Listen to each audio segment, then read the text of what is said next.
जवाद की लंदन की फ़्लाइट थी और वो ख़ास तौर पर तैयार होकर इसे एयरपोर्ट छोड़ने के लिए आई थी। जवाद ने डिटाई का मुज़ाहरा करते हुए इसे बाद में भी मुतअद्दिद मरतबा कॉल की, लेकिन वो किसी तौर फ़ोन उठा न कर दी। आखिर थक हार कर वो इंग्लैंड जा रहा था और वो भरपूर तैयारियों के साथ वहाँ मौजूद इस पर बिजली गिरा रही थी। ज़रा 1 मिनट के लिए साइड पर आना। वो सब एयरपोर्ट लाउंज में मौजूद थे जब जवाद इसके पास आया और सरगोशीनुमा आवाज़ में बोला। वो खामोशी से इसके साथ चली आई। क्यों मेरे साथ ऐसा कर रही हो इनाया? मैंने अपना जायज़ हक ही तो मांगा था। कौन सा कुछ गुनाह करने का बोला था तुम्हें जो ऐसे बिहेव कर रही हो? जवाद तहम्मुल से बोला। किसी की ख्वाहिश का एहतराम भी करना चाहिए ना। मैंने एक चीज़ के लिए मना कर दिया तो फिर क्या ज़रूरत है बहस करने की? सोने पर सुहागा कि तुम मुझे रात के वक्त जंगल में छोड़कर खुद गायब हो गए। जानते हो इस रात मेरे साथ क्या क्या हो सकता था, लेकिन तुम्हें तो अपनी अना अजीज़ थी। तो रहो फिर अपनी अना के खौल में। ये दीवार तुमने खुद खड़ी की है, अब हिम्मत भी रखो अपना भरम कायम रखने की। वो सपाट लहजे में बोली तो वो लाजवाब सा हो गया। अभी भी तुम मुझे रोको तो कसम खाकर कहता हूँ मैंने रुक जाना है। वो एक आखिरी कोशिश करते हुए बोला। साफ नज़र आ रहा था वो इसे छोड़कर जाने के बिल्कुल मूड में नहीं। मेरा ऐसा कोई इरादा नहीं जवाद, तुम जाओ और अपनी ज़िंदगी जियो। मैं यहाँ तुम्हारे बगैर बेहद खुश रहूँगी। एटलीस्ट थोड़ी सी ज़िंदगी तो अपनी मर्ज़ी से जी लूँगी। वो ठंडे लहजे में बोली तो इसके लहजे की सख्ती जवाद को ये बताने के लिए काफ़ी थी कि वो अपने फ़ैसले में अटल है।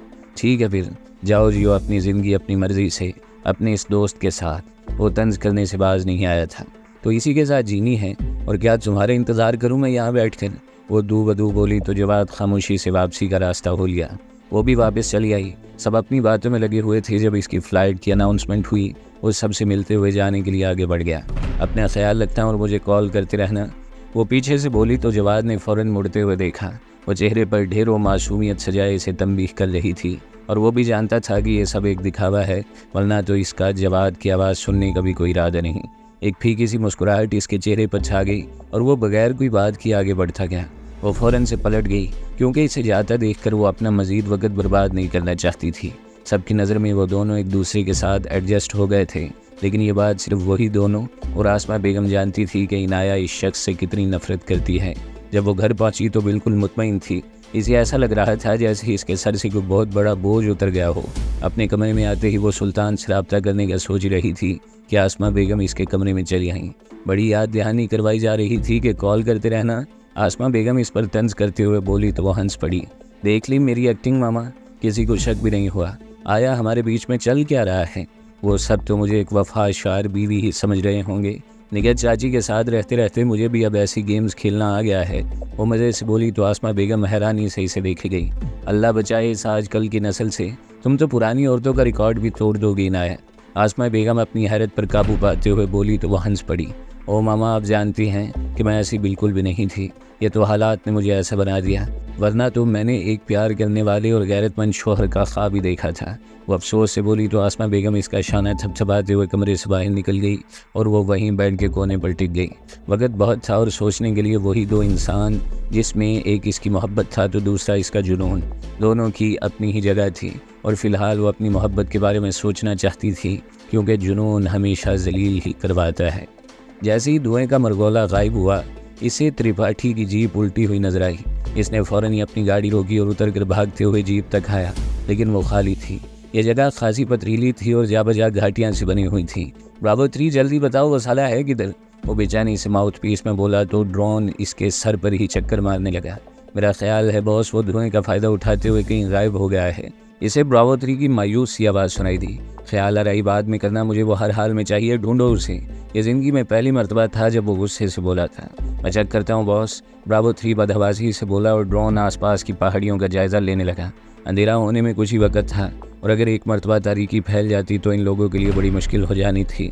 थोड़ी देर में ब्रावो 1 भी इसके पास पहुँच चुका था और इनके सर्च ऑपरेशन का दायरा फैलता जा रहा था। नहीं छोड़ूंगा इसे, साला जितना भी भाग ले आखिर चढ़ना तो इसे मेरे हाथ ही है।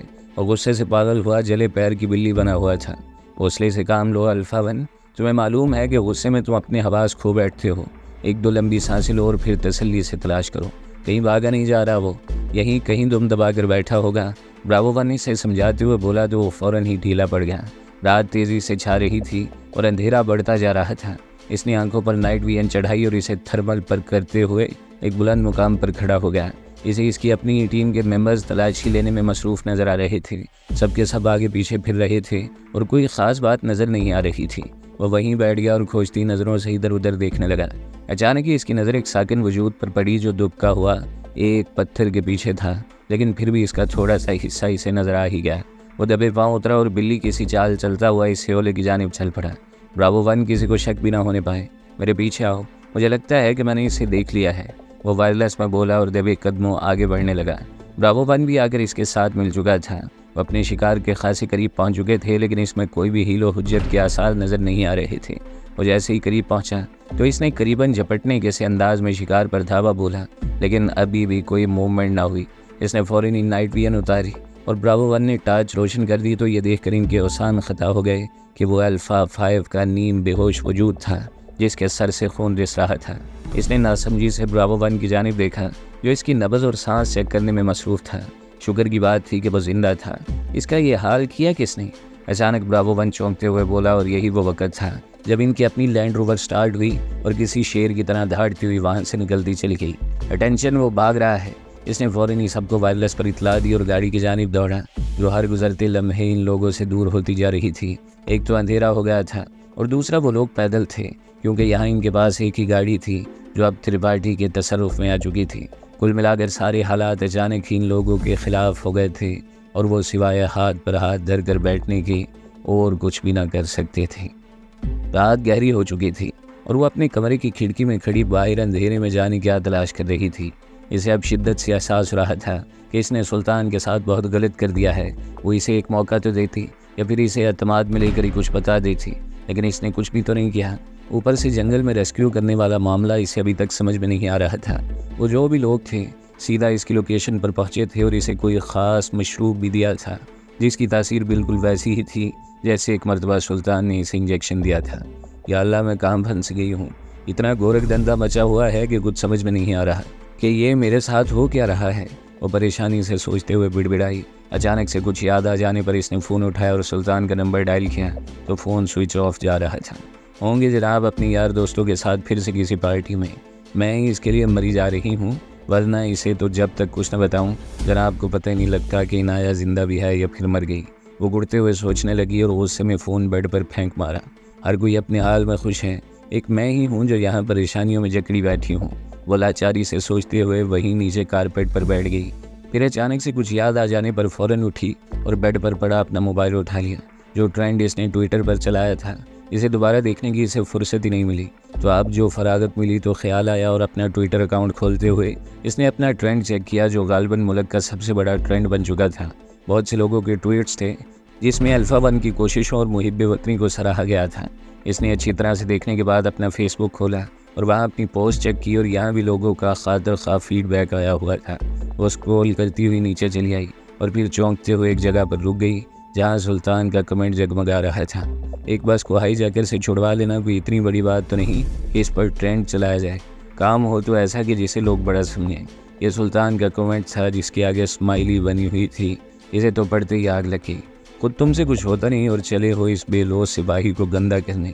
तुम इसके बूटों की खाक के बराबर भी नहीं हो सुल्तान। औरंगज़ेब वो मुँह चढ़ाते हुए बोली और इसके कमेंट के रिप्लाईज पढ़ना शुरू हो गई, जिसमें सबसे पहला रिप्लाई तैमूर शहजाद का था जो कि सुल्तान का दोस्त ही था। और दोनों ने मिलकर इसकी पोस्ट के कमेंट सेक्शन में एक उधम सा मचा दिया था।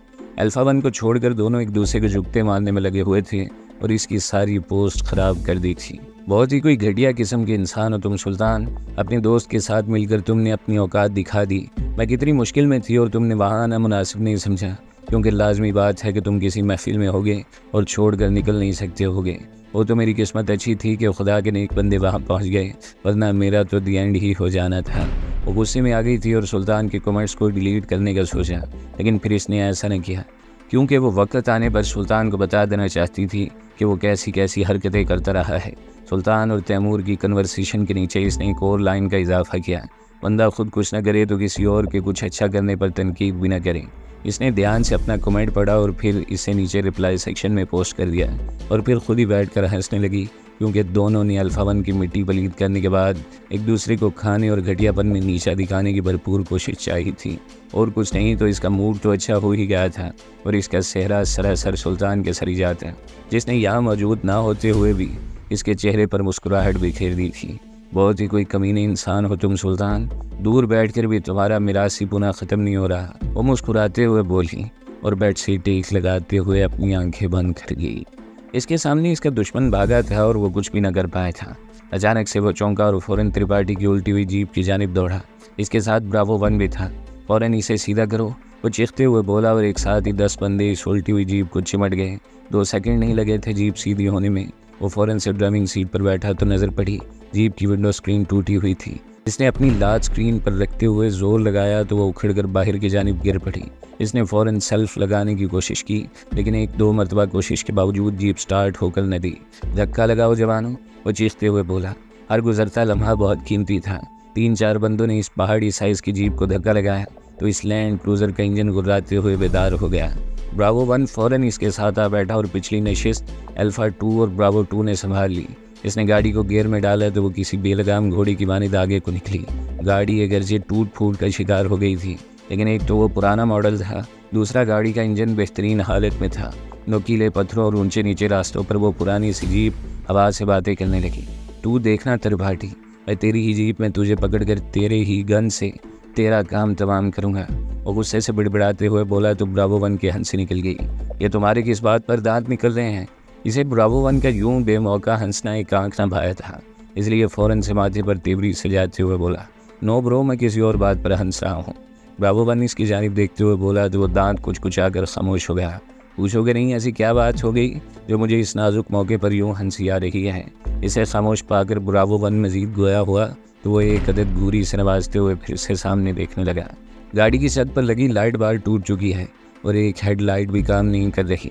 सिर्फ एक लाइट की रहनुमाई में वो लोग रात के वक्त इस खतरनाक रास्ते पर सफ़र कर रहे थे। मुझे हंसी इस बात पर आ रही है कि हमारी जीप जो कि अब त्रिपाठी के कब्जे में है वो पहले ही रिजर्व फ्यूल पर चल रही है। ब्रावो 1 मज़े से बोला तो इसने ताज्जुब से इसे देखा और फिर गला फाड़ कर हंस पड़ा। इसके साथ अल्फ़ा 2 और ब्रावो 2 भी हंस पड़े। सब कुछ इतनी जल्दी और इमरजेंसी में हुआ कि हमें फ्यूलिंग का वक्त ही नहीं मिला और हम यूँ ही निकले। गाड़ी का फ्यूल कैन भी वहीं पड़ा रह गया जहां हमारा कैंप लगा हुआ है। अब देखना यह है कि वो बेचारा त्रिपाठी कहाँ तक भागता है। मुझे पूरी उम्मीद है कि जहाँ वो रुकेगा एक मरतबा हमारी इस एफिशिएंसी को ज़रूर कोसेगा। ब्रावो 1 हंसते हुए बोला तो इसकी हंसी कहके में बदल गई। ज़िंदगी में पहली बार तुम लोगों की इस नॉन प्रोफेशनल गलती को मैं कदर की नज़र से देखता हूँ, वो हंसते हुए बोला और जीप की रफ्तार में इजाफा कर गया। सारी त्रिपाठी की जीप एक जगह रुक गई है।